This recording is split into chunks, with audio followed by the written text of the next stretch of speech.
ang tanan namiya gikan sa Dios og nahimo silang dautan. Walay bisan unsang nagbuhat og maayo, wala bisan usa.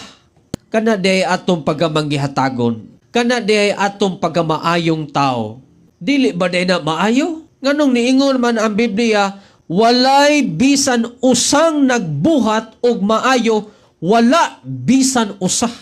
Ang tubag, Isaias 64, versikulo 6. Nganong wala may nagbuhat og matarong, wala bisan usa. Sama kami sa taong hugaw, og ang among matarong nga buhat sama lamang sa hugawng pahiran.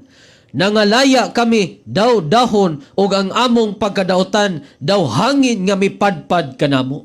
Pag-ingon ni Apostol Pablo, walay nagbuhat og maayo, wala bisan usa.